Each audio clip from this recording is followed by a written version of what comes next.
On our anniversary, I got a video of my wife sleeping with her coworker, then her parents had the nerve to defend her. So I filed for divorce and cut them all out of my life. I'm 34, been married to Margot for 6 years, and I work as a project manager for a commercial construction company. That means long days on site, hard hat, steel-toed boots, the whole deal.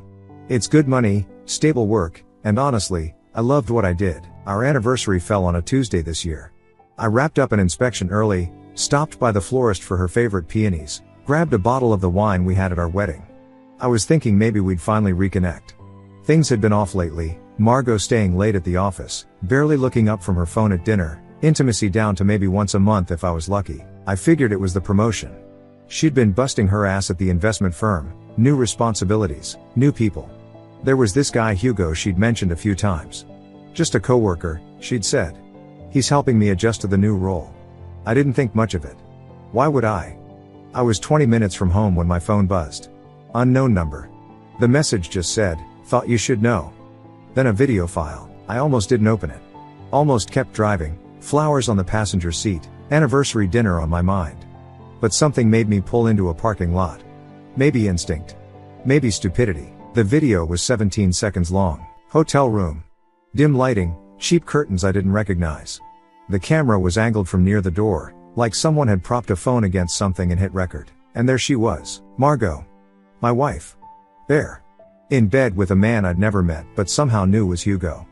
Both of them asleep, his arm draped over her like it belonged there, her face peaceful in a way I hadn't seen in months. The timestamp said 2:59 p.m.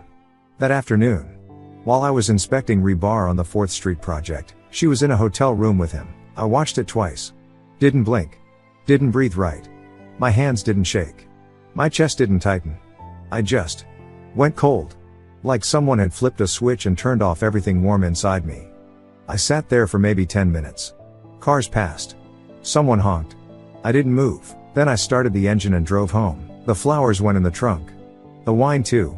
I walked into our apartment, empty, quiet, exactly how I'd left it that morning. Our wedding photo on the wall. Her coffee cup still in the sink. Everything normal. Everything a lie. My phone buzzed. Margot, running late, don't wait up, love you, red heart emoji. I stared at that heart emoji for a long time. Then I typed back, no problem. I forwarded the video to my personal email. Uploaded it to a secure cloud account. Took screenshots of the metadata, date, time, file size, everything. I did it all methodically, like I was documenting a site inspection. Evidence. Chain of custody. Cover your word. Then I sat on the couch and just existed. The video played on loop in my head. Her face. His arm. That timestamp. I didn't cry. Didn't punch a wall. Didn't call her screaming. Something colder was taking over, something that knew tears wouldn't fix this and rage wouldn't either. I made a decision right there. I wouldn't confront her tonight. I'd plan first. Move smart. Because the second I let emotion drive this, I'd lose control of the situation. And I wasn't about to lose anything else. Around midnight, I grabbed a blanket and stretched out on the couch. If she asked tomorrow, I'd say I fell asleep watching TV. Easy lie. She'd believe it. She believed a lot of things. I closed my eyes but didn't sleep. At 3 a.m., I heard the front door open. Soft footsteps. The bathroom light clicked on, water running. She was showering. At 3 a.m. Washing him off. The bed creaked as she slipped under the covers. I didn't move. Kept my breathing slow and steady, I shut tight, but I could smell it. Hotel soap. The kind that comes in those little bottles. Different from what we kept in our bathroom. She settled in close, her back against my chest like nothing had happened. Like she hadn't just destroyed everything we built. I lay there in the dark, eyes wide open, listening to her breathe. And I started planning. Morning came. I made coffee like I always did. 2 cups, hers with cream and sugar, mine black. Set them on the counter while she got ready for work. She walked into the kitchen looking nervous. Overcompensating. Kissed my cheek too enthusiastically, asked about my day in that bright voice people use when they're performing normalcy. Sleep okay? She asked. Like a rock, I lied. I watched her pretend. It was fascinating, honestly. The way she laughed at something on her phone, mentioned a client meeting, complained about traffic. Every word carefully chosen. Every gesture designed to seem natural. She had no idea I knew. No idea that while she was playing devoted wife, I was cataloging every lie. Love you, she said on her way out. You too. The door closed. I stood there with my coffee, staring at nothing. I thought about confronting her that night. Thought about it all day while I walked the job site, barely hearing my foreman talk about foundation issues. My mind was somewhere else, running scenarios. By the time I got home, I decided. Not tonight, but soon. And when I did, it would be clean. Controlled. No screaming, no drama. Just facts. She came home at her normal time for once. Made a big show of cooking dinner, pasta, garlic bread, even lit a candle. Trying so hard. We ate. Made small talk. She told me about her day, and I wondered how much of it was real. After dinner, I set my fork down and looked at her. How was your day yesterday? She froze for half a second. Just half. Then recovered. Busy, you know how it is. Back-to-back meetings. Yeah? Yeah. Exhausting. She smiled. That's why I was home so late. I nodded slowly. What hotel did you use for your meetings? The color drained from her face. Actually drained. I watched it happen in real time. What? I pulled out my phone. Opened the video. Turned the screen toward her. 17 seconds. That's all it took. Her mouth opened. Closed. Opened again. Where did you? Who sent you? Does it matter? It's not what it looks like. I didn't say anything. Just waited. Then the tears came. Right on cue. It was a mistake, she sobbed. I swear to God, it meant nothing. We were working late and I was stressed and you're always at the site and Hugo was just there and... Hugo, it's over. I swear it's over. Please, you have to believe me. I kept my voice level. How long? It was one time. How long? She looked down. 3 months. 3 months. 90 days of coming home to me. 90 days of I love you and goodnight kisses and anniversary plans. 90 days of lies. She reached for my hand. I pulled back. Please, she begged. I'll do anything. Counseling, therapy, whatever you want. We can fix this. It was just stress from work and you're never home and I needed someone who actually listened.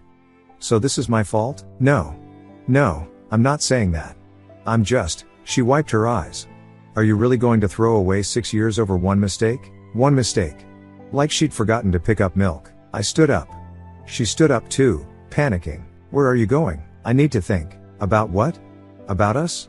She grabbed my arm. Please, just tell me we can work through this. Tell me you're willing to try. I looked at her. Really looked at her.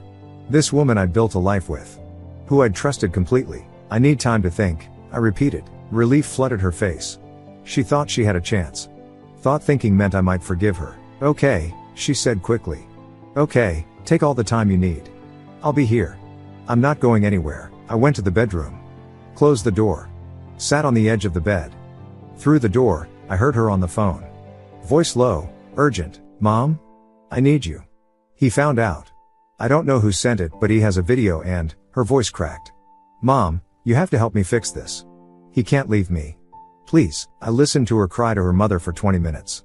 Listened to her spin the story, paint herself as the victim of stress and neglect. Then silence. The next afternoon, I was working in the home office when I heard voices in the living room. Margot's voice. And 2 others I recognized immediately. I walked out. Her parents stood in my living room like they owned it. Diane, her mother, arms crossed. Gregory, her father, looking stern. Diane spoke first. We need to talk about how you're handling this situation. And I realized, they weren't here to support me. They were here to defend her. Sit down, Diane said. Not asked. Commanded. I looked at Margot. She wouldn't meet my eyes, just twisted her hands together and looked at the floor. Did you invite them? I asked her. We invited ourselves, Gregory said. Our daughter called us upset, and we're here to help. Help. Right, I sat. Not because they told me to, but because I wanted to see where this was going. Diane took the lead. She always did. We raised Margot to communicate in marriage. To be open about her needs. She looked at me like I was a student who'd failed a test. Why wasn't she getting what she needed from you? I blinked. Excuse me? You work 60, 70 hours a week, Gregory said. You're on job sites all day, sometimes traveling. When exactly were you making time for your wife? I work to provide for. Provide? Diane cut me off. Marriage isn't just about money. It's about emotional presence. Margot needed support, needed connection, and where were you? I looked at Margot again. She was crying quietly, letting them do this. She cheated on me, I said slowly. For 3 months. And you're asking why I wasn't emotionally available enough? We're asking, Diane said, leaning forward, why she felt she had to look elsewhere. The words hung in the air. She made a choice under stress, Gregory added. People make mistakes when they're not getting what they need at home. I felt something cold spreading through my chest. A mistake. You think 3 months of sleeping with another man is a mistake? It's a symptom, Diane said, of a larger problem in the marriage. And yes, she shares blame, but so do you. At least it was someone from work, Diane continued. Someone she knew, not some stranger from a bar. It shows she has standards, that this wasn't just reckless. I went silent. That sentence, at least it was just a coworker, not some stranger. It shows she has standards. Something inside me snapped. Not broke, snapped. Like a cable pulled too tight finally giving way. You need to think about forgiveness, Gregory was saying. About what marriage means. For better or worse, remember? You made vows. So did she, I said quietly. And she's willing to honor them going forward, Diane said. She wants to fix this. She's committed to counseling, to rebuilding trust. The question is whether you're mature enough to do the same. Mature enough. Marriages survive infidelity, Gregory said. My brother and his wife went through this exact thing. Took work, but they're stronger now than ever. We go to church with 3 couples who've worked through affairs, Diane added. It's about choosing love over pride. Margot sniffled. I'm so sorry, she whispered. I'll do anything. They all looked at me, waiting for me to fall in line. To accept that her betrayal was somehow a shared failure. That forgiveness was my obligation. I stood up. Where are you going? Diane demanded. We're not finished. Yes, I said. We are. Sit down, Gregory said. We're trying to save your marriage. No. You're trying to save your daughter from consequences. How dare you? Get out of my home. Diane's mouth fell open. Excuse me? Out. Now, don't you dare speak to us that way, Gregory said, standing. We came here to help. I said get out. They stared at me. I stared back. Margot stood, panicking. Mom, Dad, maybe we should. We're leaving, Diane said coldly. But you need to think very carefully about what you're throwing away. Family. Marriage. Commitment. Those things matter more than your wounded pride. I walked to the door and opened it. They left, Diane stopping to hug Margot and whisper something I couldn't hear. Gregory gave me a look that might have intimidated me a month ago. I closed the door behind them. And just like that, I stopped explaining myself. I didn't owe them understanding. Didn't owe them my reasoning. Didn't owe them a single word. I pulled out my phone and searched divorce attorney near me. Found one with good reviews. Clicked the contact form. I need a consultation. Tomorrow if possible. Sent it. Margot came out of the bedroom an hour later, eyes swollen. Can we talk? Not tonight. Are you willing to work on this? On us? I looked at her. We'll see. It wasn't an answer. It was a placeholder. Something to keep her calm while I planned my next move. She took it as hope. That night, I lay in bed listening to her cry in the next room. My phone screen glowed in the dark. New email. Subject, consultation request. 9 a.m. tomorrow works. Bring all documentation. If she doesn't know you're filing, keep it that way until papers are served. Element of surprise is your advantage. I read it twice, then I set my alarm for 6 a.m. and closed my eyes. I was done talking. Tomorrow, I'd start moving. Francine's office was downtown, 10th floor, floor-to-ceiling windows overlooking the city. She was mid-50s, sharp suit, sharper eyes. The kind of person who'd seen every variation of betrayal and BS. I showed her the video. The timeline. Screenshots of our joint accounts, the condo deed, everything I'd pulled together. She watched the video once. Didn't flinch. How long married? 6 years. Kids? No. Prenup? Yeah. She signed it without reading. We were in love, I said it flatly. Francine nodded. Good. That makes this cleaner. She leaned back. I can file today if you want. Adultery, documented evidence, no fault state, but this helps with asset division. The condo's in your name only? Bought it 2 years before we got married. Even better. She'll fight for it anyway, but we'll win. She looked at me. How much does she know about you being here? Nothing. Keep it that way. Don't tell her you're filing. Don't argue about the future. Don't give her time to prepare or hide assets. Element of surprise is your biggest advantage. I want to file today, I said. She smiled. Not warm. Approving. I'll have papers ready by end of business. I left her office at 10. By noon, I'd opened a new account at a different bank across town. By 2, I'd redirected my paycheck. By 4, I'd moved half our joint savings into my new account, legally allowable, Francine confirmed. I changed every password. Email, banking, credit cards, streaming services, everything. Set up two-factor authentication she couldn't bypass. When I got home that evening, Margot was cooking again. Trying so hard to prove she was a good wife. "How was your day?" she asked. "Long." Inspection ran over. She served dinner. I ate. We made small talk. I could see her watching me, analyzing, trying to figure out where I stood. "I've been thinking," she said carefully. "About us. About counseling. Okay, would you be willing to try?" I looked at her. "Maybe. I'm still processing." Relief crossed her face. Processing meant time. Time meant hope. I gave her nothing else. Over the next 2 weeks, I became a ghost in my own home. Physically present, emotionally gone. I responded when spoken to. Made coffee in the mornings. Came home at normal times. But I wasn't there. Not really. Margot tried everything. Elaborate dinners. Long talks about her childhood, our early days. "Remember when we were happy?" She initiated lovemaking twice. I turned her down gently both times. "Not yet. I need more time." She thought I was working through it.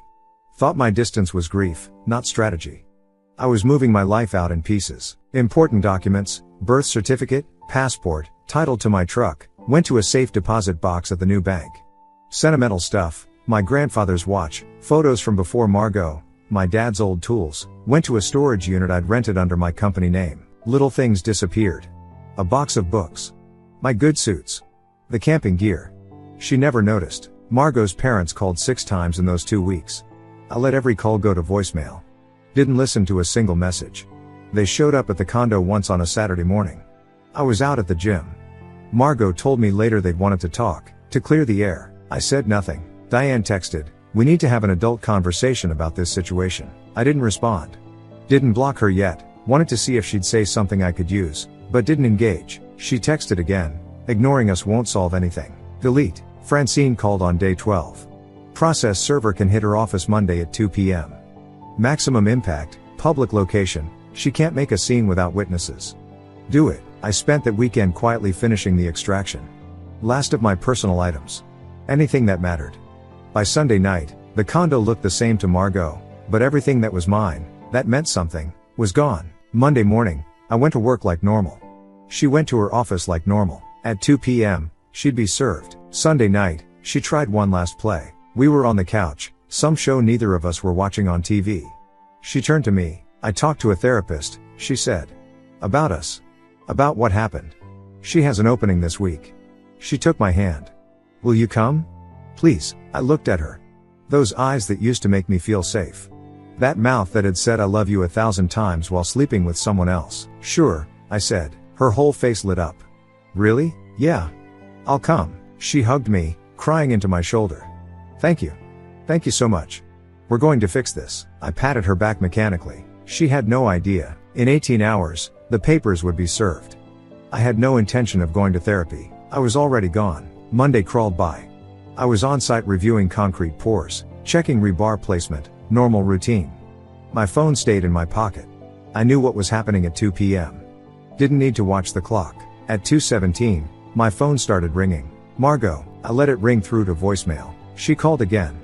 And again. On the 4th call, I answered. "What did you do?" Her voice was shrill, hysterical.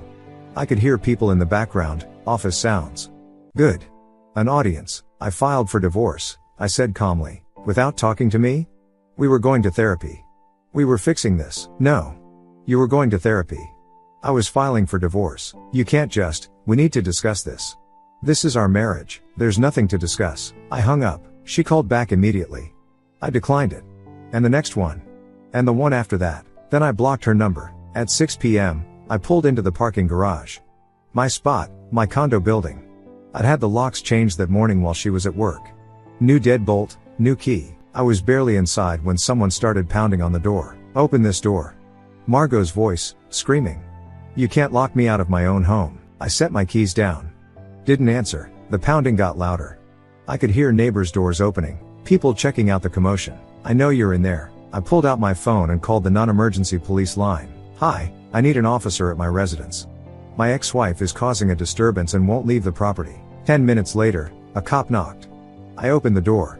Margot was standing there, makeup ruined, still in her work clothes. "Sir, what's the situation? This is my condo, my name on the deed." "She doesn't live here." I've asked her to leave, and she's refusing. The officer looked at Margot. Ma'am, do you have any documentation showing you live here? We're married. This is my home. Is your name on the deed or lease? She faltered. No, but... Then legally, sir has the right to deny you entry. He turned to her. Ma'am, you need to leave the property. If you refuse, I can arrest you for trespassing. I watched her face cycle through emotions. Disbelief. Rage. Desperation. This is insane, she whispered. You're doing this over a mistake? I said nothing. She left. The officer stayed until she got in her car and drove away. My phone started buzzing before I even closed the door. Diane. Gregory. Margot's brother. Her cousin. Numbers I didn't recognize. I declined Diane's call. Blocked it. Gregory's call. Blocked. Every family member, one by one, blocked without answering. A text came through from a number I didn't know. We need to meet and discuss this like adults. You're being childish. Diane, from a different phone. Blocked. Another text, another number. You can't ignore us forever. We deserve an explanation. Blocked. They kept trying. New numbers, new emails. I blocked every single one without reading past the first line. Francine called that evening. How's it going? She showed up. Police removed her. Her family won't stop calling. Block them all. Every single one. No contact means no ammunition. They can't twist your words if you don't give them any. Already done. Good.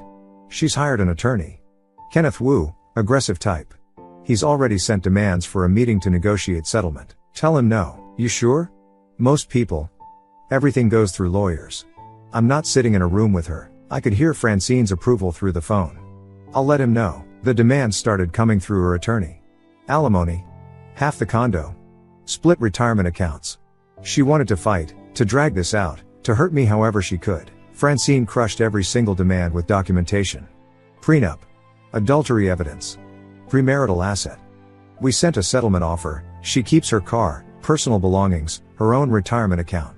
I keep the condo, my accounts, no alimony. Her attorney called it insulting and punitive. Tell them we'll see them in court, I told Francine. That week, I did one more thing. I forwarded the video and timeline of Margot's affair to the investment firm's HR department. Anonymous email, encrypted. Their company policy explicitly prohibited workplace relationships, especially between employees in the same department. Hugo was fired within 48 hours. My phone buzzed. New number. You got Hugo fired? You're destroying people's lives over your ego. I read it once. Blocked the number. Didn't respond. The blocks kept piling up. Margot from new numbers. Her parents from friends' phones. Cousins, aunts, family friends I'd met at weddings. Block. Block. Block. No explanations. No justifications. Just silence. A week later, an email appeared in my spam folder. Diane had created a new account. Subject line, please read. I almost deleted it. But something made me open it. You're destroying our family over pride. Margot made a mistake. Real men forgive. Your parents would be ashamed of you. We tried to help you, to make you see reason, and this is how you repay us? By cutting us out like we're nothing? You're cold. Heartless. We'll make sure everyone knows what kind of man you really are. I read it twice. Then I took a screenshot and forwarded it to Francine with one line. For the file. I didn't reply to Diane. I moved her email to spam, set up a filter to auto-delete anything from her addresses. Then I closed my laptop. They could spin whatever narrative they wanted. Could tell whoever would listen that I was the villain, the unforgiving husband, the man who chose pride over family. I didn't care. I wasn't explaining myself anymore. Not to them. Not to anyone. I was done. Court date was set for 6 weeks out. I didn't ask for updates, didn't obsess over strategy. Francine had it handled.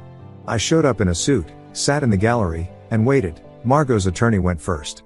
Painted me as cold, vindictive, unwilling to reconcile. Said I'd abandoned the marriage without attempting repair. That I'd changed locks, blocked family, refused all communication. My client, he said, gesturing to Margot in her carefully chosen modest dress, has expressed willingness to attend counseling, to rebuild trust, to honor her vows. The petitioner has shown nothing but contempt. The judge looked at me. Is this accurate? Did you attempt any form of marriage counseling? I stood. No, Your Honor. Why not? I don't negotiate with betrayal. Francine presented everything. Video evidence. 3-month timeline. Text records showing hundreds of messages to Hugo during our anniversary dinner. During weekends I thought we were spending together. During nights she said she was working late. The family intervention. Diane's emails. The blame shifting. At least it was a coworker defense. The judge's expression didn't change, but I saw something shift in her eyes. She granted the divorce on my terms. No alimony. Asset division favored me. Margot kept her car, her personal items, her retirement account. Everything else stayed mine. Margot tried to make a scene on the courthouse steps. Started yelling about how I'd destroyed her life, her career, her family. I walked to my truck and drove away. Didn't look back. Didn't respond. Didn't give her the satisfaction. The final decree came 3 weeks later. I didn't attend the signing. Francine handled it. Sent me a text, "It's done. You're free." I'd maintained total no contact for 87 days by that point. Mutual friends reached out occasionally. "Margot's really struggling. Maybe you should hear her out. Don't you think you're being a little harsh?" I stopped returning their calls too. If they thought she deserved a hearing, they didn't understand what loyalty meant. I gutted the condo. Hired a designer, redid everything. New furniture, new paint, new everything. Erased every trace of her until the place felt like mine again. Work noticed the change. I threw myself into projects, stayed late, volunteered for the complex jobs nobody wanted. Got promoted to senior PM within 4 months, started trail running on weekends. Joined a climbing gym. Made friends who didn't know Margot, didn't know the story, just knew me as I was now. Reconnected with old buddies from college I'd lost touch with during the marriage. Grabbed beers, watched games, laughed at stupid jokes, started dating again. Nothing serious. Just coffee, dinners, conversations. Learning what it felt like to be with someone who didn't lie every time they opened their mouth. I slept through the night for the first time in years. 3 months after the divorce, I was at the grocery store, produce section, when I saw her, Diane. She was reaching for apples 2 aisles over. Saw me at the same moment, started walking toward me, mouth already opening. I turned my cart around and walked the other direction. "Wait," I heard behind me. I didn't stop. Didn't turn. Didn't acknowledge her existence. "Please, can we just talk for one?" I kept walking. Checked out. Loaded my groceries. Drove home, complete indifference. The ultimate power move. That night, an email appeared. I saw the subject line in my preview. "I'm sorry. Can we please talk?" Margot. I didn't open it. Just clicked delete and went back to meal prepping for the week. I don't know what happened to her after the divorce. Mutual friends said she moved back in with her parents. That she and Hugo blamed each other after he lost his job, relationship imploded within weeks. That she posts cryptic quotes about betrayal and fake people on social media. I wouldn't know. I blocked her everywhere. Her family still talks about me, apparently. Still calls me heartless, unforgiving, the man who valued pride over family. They're probably still spinning their version where I'm the villain who wouldn't forgive. I don't know for sure. I blocked them all. I don't know if Margot ever took responsibility. Don't know if her parents ever admitted they enabled her. Don't know if she ever understood what she destroyed. And here's the thing, I don't care. I blocked them all, moved on with my life, and never looked back. I rebuilt everything. New routines, new goals, new people who understand that loyalty isn't optional. Who don't think respect is something you beg for or negotiate. They wanted closure. Some final conversation where I explained my feelings, justified my choices, gave them the chance to argue their side one more time. I gave them silence instead. Complete, permanent silence, because I learned something through all of this. You don't owe explanations to people who weaponize them. You don't owe your presence to people who don't value it.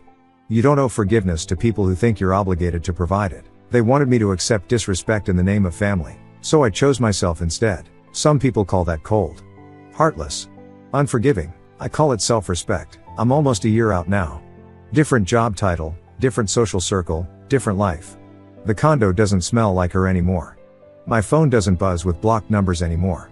I don't think about the video, the hotel room, the lies. I just think about what's next, and I sleep like a rock. Sometimes the best revenge isn't fire, it's ice.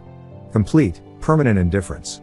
They wanted explanations, wanted meetings, wanted me to engage with their narrative. I gave them nothing, and I've never slept better. Thank you so much for watching until the end. If you really like our videos, please don't forget to like, share, and subscribe. Have a great day.